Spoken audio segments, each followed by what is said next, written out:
Alright, everybody. Last night was a great stream. I managed to get a hell of a lot of stuff done, and I managed to get the lighting stuff almost entirely in place. Tonight will probably be a similar stream. Just, straight up game dev and getting things done.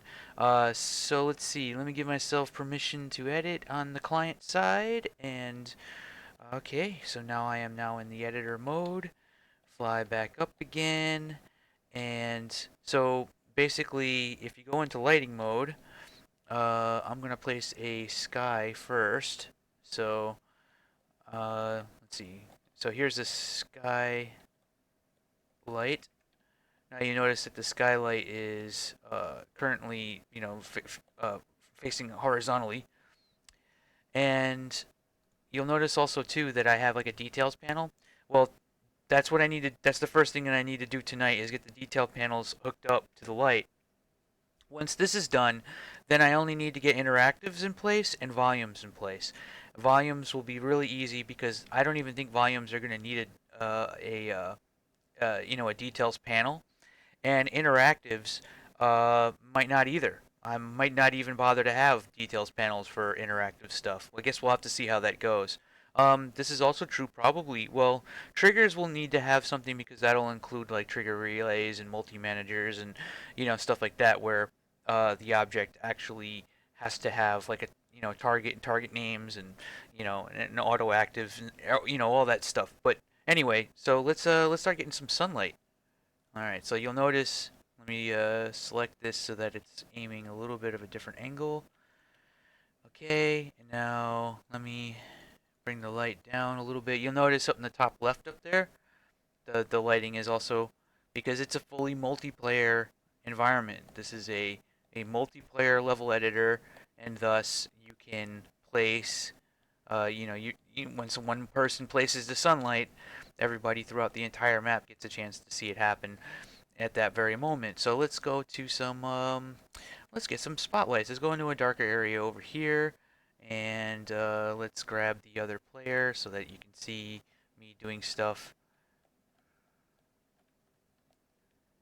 like that. And all right, so you see how the light right now is like I can place it. All right, so as soon as it's placed, it begins doing its thing. Now I'm probably gonna do it in a future patch where the light will immediately begin working even before you place it. But right now, as it stands, you have to actually place the light before you can actually see the lighting that it creates. Um, Even in spite of the fact that these lights have really fairly high intensities and stuff like that, they still don't seem to be lighting up very much, and I'm not really sure. Like, I guess you end up having to place a lot more of them.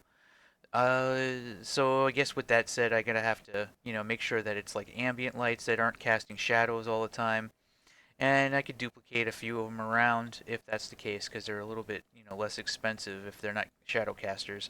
So let's see, yeah, and get some more lights. Just kind of bring them around, kind of, sort of sprinkle them in. Now, it's pretty close to the point in time where I'll actually begin to start doing videos of me working on stuff, with the actual goal of actually like building levels, and I might even try to do that with a little bit of a multiplayer, with other people in, helping out or contributing or, you know, uh, it's just stuff like that. As I start making like levels for the first Revulsion, to be able to you know release those with the game and everything. So you get sort of like a bit of a lighting pass right here. Now there's also spotlights, generic spotlight. This is a shadow casting generic spotlight. Place it. You'll notice that um, it lights up everything that's in front of it. Yeah.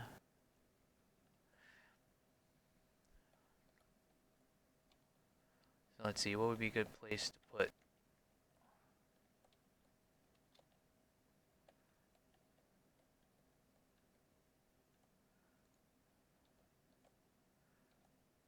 Let's see.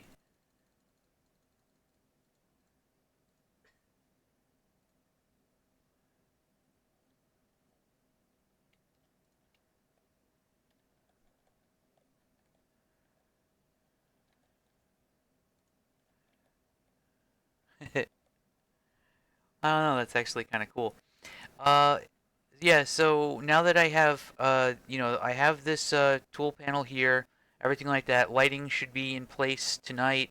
Um, I might choose to do volumes next, just because it'll be faster and easier. Now volumes are for things like, kill volumes and stuff like that. Interactives are doors, vending machines. Um, I don't know, anything along those lines, like a door or a vending machine or a fast travel node. Oh shit! If it's a fast travel node, then it's definitely going to have to require a details tab. It's possible that I might end up having to have like a unique details tab for each of the different types of objects in the interactives category.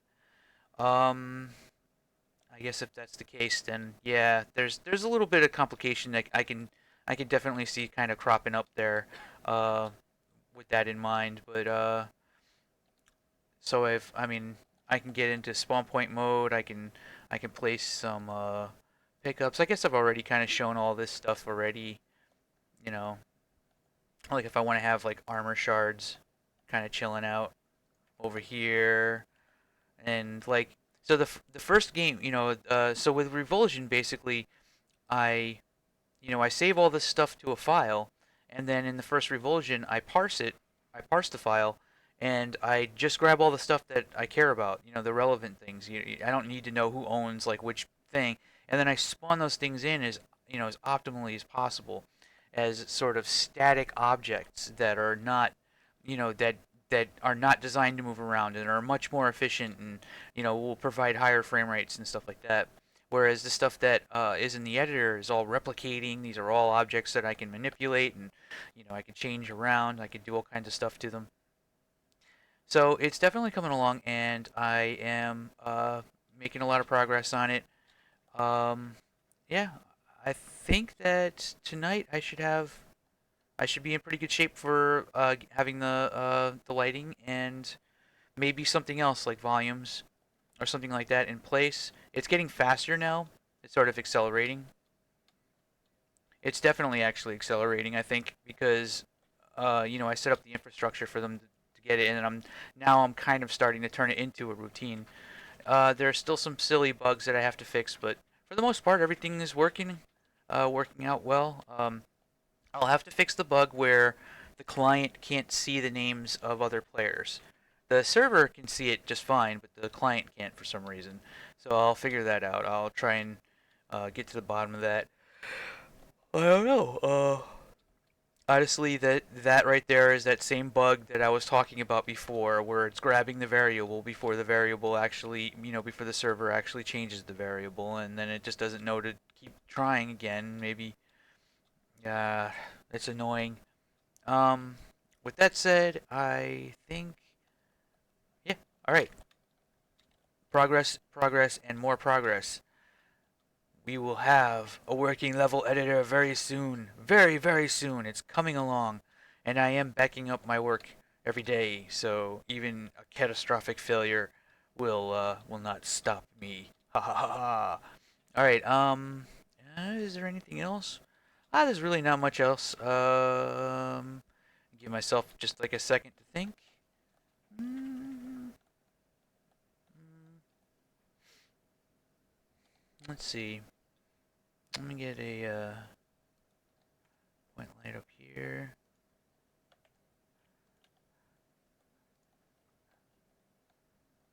Nope. Okay, I think that's pretty much it. I'm gonna go ahead and end the video. Hope you guys enjoyed, and stay tuned because, well, this is gonna get really interesting much faster. This is gonna be continuously getting more interesting, I think. Uh, yeah.